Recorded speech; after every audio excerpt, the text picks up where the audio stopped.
Assalamu alaikum dear students, this is Muhammad Abbas. I welcome to all of you in 16th lecture of class 6.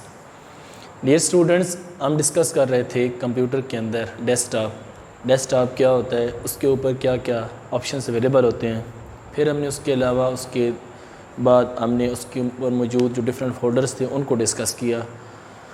आज हम discuss करने जा रहे हैं कि कंप्यूटर के अंदर हम फाइल्स को किस तरह से अरेंज कर सकते हैं और किस तरह से मैनेज कर सकते हैं। यानी कंप्यूटर के अंदर फाइल्स और फोल्डर्स को किस तरह अरेंज किया जाता है, इनके अंदर डेटा किस तरह से स्टोर किया जाता है और इनकी क्या इम्पोर्टेंस है।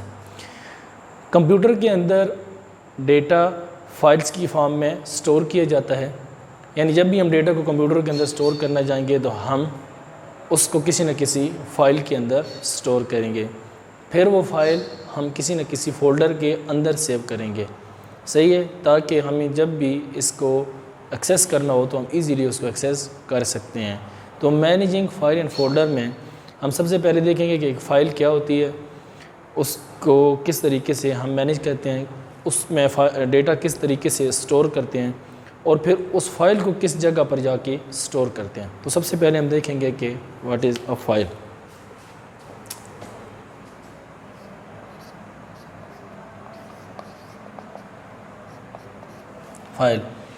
फाइल क्या होती है? जब भी हम डेटा कंप्यूटर के अंदर स्टोर करते हैं तो वो डेटा फाइल की फॉर्म में स्टोर होता है और उस फाइल की कोई वो जो डेटा होगा किसी न किसी फॉर्म में होगा। उसका हर डेटे का अपना एक फॉर्मेट होता है।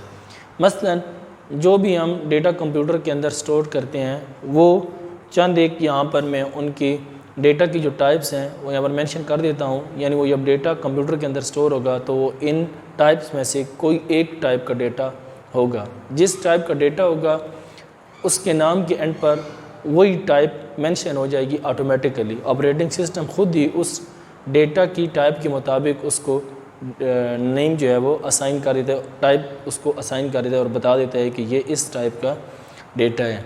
फॉर एग्ज़ाम्पल हम कंप्यूटर के अंदर जब डेटा स्टोर करते हैं तो वो या तो होगा txt फाइल, ठीक है।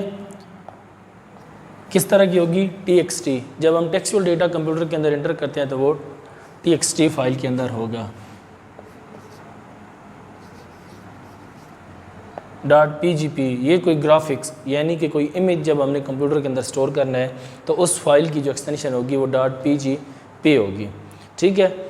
इसी तरीके से कंप्यूटर के अंदर हम जो भी डेटा स्टोर करते हैं तो वो उसके साथ उसकी फ़ाइल की एक्सटेंशन आ जाती है एंड पर, ठीक है। यहाँ पर अगर हम तो ये हम डॉक्यूमेंट यानी वर्ड के अंदर कोई चीज़ स्टोर करना चाहते हैं तो वो इस फॉर्म के अंदर स्टोर होगी। तो ये चीज़ फ़ाइल कहलाती है। यानी जब हम कोई डेटा कंप्यूटर के अंदर स्टोर करते हैं तो वो फाइल के अंदर स्टोर होती है और फाइल के एंड पर इन जिस टाइप का वो डेटा होगा उसी टाइप का नेम कंप्यूटर जो ऑपरेटिंग सिस्टम है वो ख़ुद उसको असाइन कर देगा।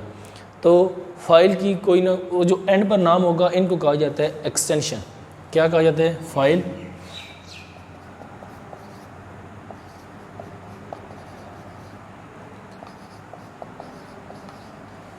File extension. यानी कंप्यूटर के अंदर जब भी हम डेटा स्टोर करेंगे तो वो डेटा किसी फॉर्मेट में स्टोर होगा। यानी उस डेटा की कोई ना कोई फॉर्मेट होगा या कोई ना कोई टाइप होगी कि वो किस टाइप का डेटा है। जिस टाइप का डेटा है उस टाइप की एक्सटेंशन उसके नाम के एंड पर ऑटोमेटिकली उसे असाइन हो जाएगी और उसको वो एक्सटेंशन ऑपरेटिंग सिस्टम खुद असाइन करता है। मसलन हम कंप्यूटर में जब टेक्सचुअल डेटा टेक्स्ट के फॉर्म में डेटा एंटर कर रहे हैं और उसको सेव करते हैं, हम सिर्फ उसको उसका नाम असाइन करेंगे। जो उसकी टाइप होगी ऑपरेटिंग सिस्टम खुद उसको असाइन कर देगा। मसलन हमने एक टेक्सचुअल डेटा एंटर किया है कंप्यूटर के अंदर और हमने उसको नाम दिया है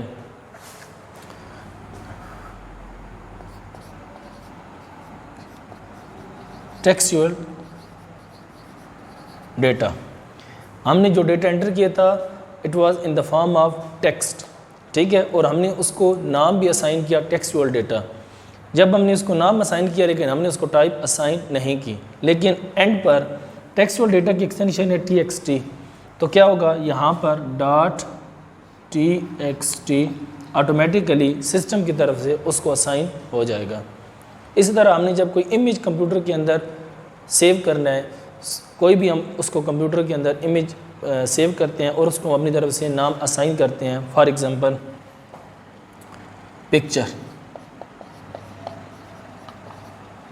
पिक्चर हमने नाम उसको असाइन किया है, यानी वो पिक्चर थी और हमने उसको नाम भी पिक्चर दिया है, लेकिन जैसे ही हम उसको सेव करेंगे कंप्यूटर के अंदर तो उसके नाम के एंड पर .pgp सिस्टम की तरफ से उसको उसकी डेटा की टाइप के मुताबिक असाइन हो जाएगा। सही है, तो ये वाली फ़ाइल कहलाती है कि फ़ाइल के एंड पर उसको उसके टाइप के मुताबिक नेम असाइन कर दिया जाता है।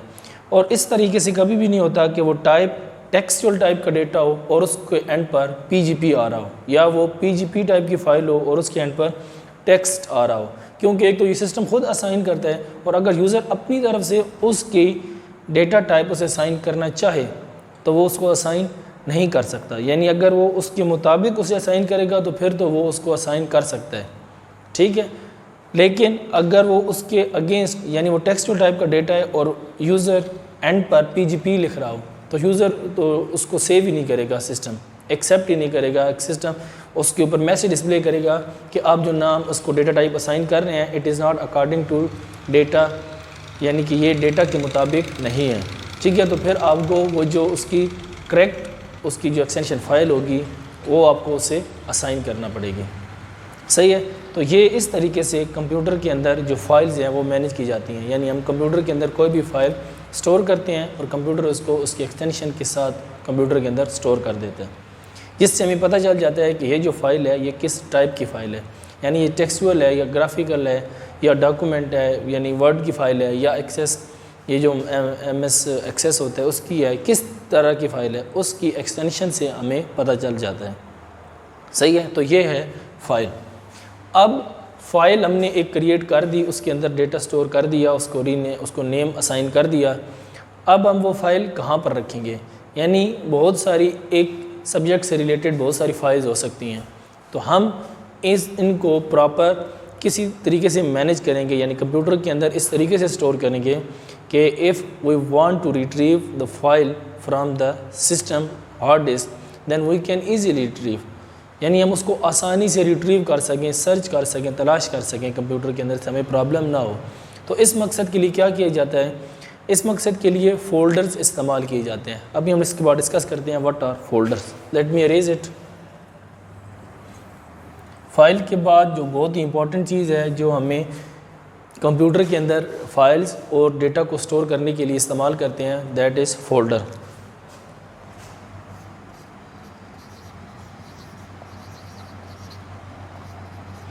फ़ोल्डर्स क्या होते हैं? फ़ोल्डर्स जिस तरीके से हम किसी को कोई चीज़ सेंड करते हैं, मसलन बाय डॉक, बाय पोस्ट ऑफिस या TCS, या हम किसी शख्स को कोई चीज़ देने लगे हैं तो हम उसको किसी ना किसी शॉपर के अंदर या किसी न किसी कवर के अंदर डाल के ढांप कर देते हैं। सही है, वो बुक अंदर उसके चीज़ रहती है और बाहर हम उसके कोई ना कोई कवर लगा देते हैं। इस तरह कंप्यूटर के अंदर जब हम कोई फ़ाइल स्टोर करना चाहते हैं तो उसको किसी न किसी फ़ोल्डर के अंदर स्टोर करेंगे, ठीक है, और फ़ोल्डर को एक नाम दे देंगे जिससे हमें पता चलेगा कि इस फ़ोल्डर के अंदर किस सब्जेक्ट से रिलेटेड डेटा सेव है। मसलन आपने कंप्यूटर के अंदर सॉन्ग स्टोर करने हैं तो क्या करेंगे, आप एक फ़ोल्डर क्रिएट कर देंगे और उस फ़ोल्डर का नाम असाइन कर देंगे सॉन्ग। फिर आप उस फोल्डर के अंदर जितने भी सॉन्ग हैं आप स्टोर कर सकते हैं। आप कंप्यूटर के अंदर कोई मूवीज़ डाउनलोड करके स्टोर करना चाहते हैं तो आप उन सब मूवीज़ को, आपने 10 मूवीज़ कंप्यूटर के अंदर स्टोर करनी है तो एक आप फ़ोल्डर क्रिएट करेंगे, उस फोल्डर को नाम देंगे मूवीज़, और मूवीज़ के अंदर जाकर आप क्या करेंगे, वो तमाम जो भी फाइल्स हैं वो चाहे जो जितनी भी मूवीज़ हैं वो उसके अंदर स्टोर कर देंगे।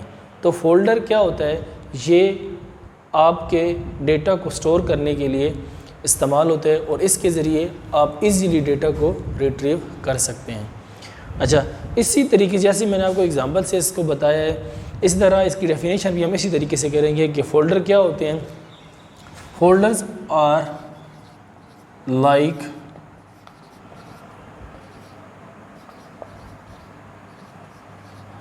एनवेलप और ड्रॉयर। क्या होगा, जो फोल्डर है वो या एनवेलप या ड्रॉयर की तरह होता है, जिसके अंदर हम क्या करते हैं, अपनी चीज़ें रखते हैं, स्टोर करके रखते हैं, सेव हो जाती हैं, प्रोटेक्ट हो जाती हैं, और जब हम उनको रिट्रीव करना चाहते हैं तो इजीली हम उन एनवेलप या उनके ज़रिए वहाँ से अपनी डेटा या फाइल जो है वो निकाल सकते हैं। इसको हम जो नाम देते हैं फ़ोल्डर्स को, ये हम अपनी मर्ज़ी से दे सकते हैं। जिस तरह का डेटा हमने कंप्यूटर के अंदर स्टोर करना है उसके मुताबिक हम उसको नाम असाइन कर देंगे। मसलन हमने कंप्यूटर के डेस्कटॉप के ऊपर एक फ़ोल्डर क्रिएट किया है और उसके अंदर हम कंप्यूटर साइंस से रिलेटेड जितने भी लेक्चर्स हैं उसको सेव करना चाहते हैं, तो हम क्या करेंगे, इसका कलर येलो होता है,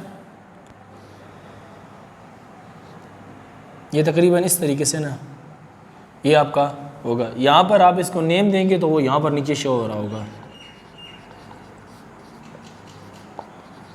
कंप्यूटर, यहाँ पर आपने लिख दिया, ठीक है। या फिर आप इसको इस तरीके से नाम दे देंगे COMP 6, ठीक है। कंप्यूटर के नीचे नाम फ़ोल्डर का स्टोर हो जाएगा और वो इस तरह डिस्प्ले होगा। अब आप इस कंप्यूटर के अंदर जो फाइल्स हैं वो कंप्यूटर से रिलेटेड स्टोर कर सकते हैं, यानी वो वीडियो फाइल हो सकती है, ऑडियो फाइल हो सकती है, वो टेक्सचुअल फाइल हो सकती है, यानी वो टेक्स्ट के फॉर्म में डेटा है वो आप कहीं से लेकर कंप्यूटर के अंदर स्टोर कर सकते हैं। तो ये काम होता है फ़ोल्डर का। और अब कंप्यूटर का फ़ोल्डर है, इसके साथ इसके अलावा आप किसी और सब्जेक्ट का डेटा आप अपने सिस्टम के अंदर स्टोर करना चाहते हैं, मसलन आप कंप्यूटर के अंदर मैथ का डेटा स्टोर करना चाहते हैं इस तरीके से, तो यहाँ पर आप क्या लिखेंगे, मैथ या मैथ 6, ठीक है। तो इस तरीके से अब आपको इजीली पता चल जाएगा कि कंप्यूटर के अंदर आपने एक फ़ोल्डर बना हुआ है कंप्यूटर 6 के हवाले से, इसके अंदर कंप्यूटर के लेक्चर मौजूद हैं। ये वाला मैथ का फ़ोल्डर है तो इसके अंदर मैथ के लेक्चर्स मौजूद हैं। इस तरीके से आप कंप्यूटर के अंदर डिफरेंट सब्जेक्ट्स के जो लेक्चर हैं वो स्टोर कर सकते हैं। अच्छा, इसकी इम्पोर्टेंस क्या है, क्यों हम फ़ोल्डर्स क्रिएट करते हैं, इम्पोर्टेंस ऑफ फ़ोल्डर क्या है। देखिए, आपको एक एग्ज़ाम्पल के ज़रिए मैं बताना चाहूँगा कि आपके पास एक पाइल है बुक्स की, मसलन पाइल मतलब एक गठरी है किताबों की, उस गठरी के अंदर तकरीबन dozens of books are present, यानी उसके अंदर दर्जनों बुक्स पड़ी हुई हैं। उसके अंदर से आपको कहा जाता है कि आप एक कंप्यूटर की क्लास 6 की जो बुक है वो निकाल कर दें, तो अब आपके लिए बहुत प्रॉब्लम होगी कि आप उस पूरी गठरी में से एक एक बुक को अलग करके रखें और फिर जाकर उसमें से कंप्यूटर की बुक को तलाश करें। उसी के मुकाबले में एक प्रॉपर खिड़की अलमारी है, अलमीरा, उसके अंदर आपने प्रॉपर उसके अंदर रैक बनी हुई है और हर रैक का आपने नाम दिया हुआ है, यानी मैथ का रैक, कंप्यूटर, इंग्लिश, साइंस। अब आपको कहा जाता है कि आप इसमें से कंप्यूटर की बुक निकालें, तो आप सबसे पहले देखेंगे कि इसमें जो कंप्यूटर की रो है वो कौन सी है। उसके अगर ऊपर आपने मेंशन किया हुआ है तो आप वेरी इजीली उसको देखकर उसके अंदर जितनी बुक्स हैं उनमें से आप फ़ौरन कंप्यूटर की बुक निकाल देंगे। अब इन दोनों में आपको वाज़ह हो जाएगा कि कंप्यूटर में अगर हम फ़ोल्डर के बगैर कोई चीज़ इस तरह रख दें और हमें फ़ोल्डर ना बनाएं तो कोई भी चीज़ सर्च करने में बहुत मुश्किल पेश आएगी। हम अगर कोई चीज़ देखना चाहते हैं तो हमें 1 बाय 1 हर चीज़ को देखना पड़ेगा। उसमें मुमकिन है पहले इंग्लिश सारे सब्जेक्टों के लेक्चर इकट्ठे पड़े हुए होंगे, लेकिन अगर हम उनको फ़ोल्डर्स की फॉर्म में और हर सब्जेक्ट का अलग अलग फ़ोल्डर क्रिएट करके उसके अंदर चीज़ें रखते हैं तो बहुत आसानी से हम चीज़ों को सर्च कर सकते हैं। इस वजह से फ़ोल्डर्स की अहमियत है कि हम उन चीज़ों को रिट्रीव करना चाहें तो very easily we can retrieve files from the folders if the files are arrange properly in the folders, ठीक है। और अगर files are not arrange properly in folders then it is very difficult for us to retrieve data from the computer, ठीक है। तो इस तरीके से इसकी बहुत इंपॉर्टेंस है। तो डियर स्टूडेंट्स, आज हमने डिस्कस किया है फाइल्स एंड फोल्डर्स। फाइल्स क्या होती हैं और फोल्डर क्या होते हैं और किस तरीके से हम डेटा को फाइल्स और फोल्डर की फॉर्म में मैनेज करते हैं और किस तरह से इनको रिट्रीव किया जा सकता है। उम्मीद करता हूँ आपको ये लेक्चर समझ आया होगा। नेक्स्ट लेक्चर में नेक्स्ट टॉपिक के साथ दोबारा मिलेंगे, तब तक के लिए खुदा हाफिज़, थैंक यू।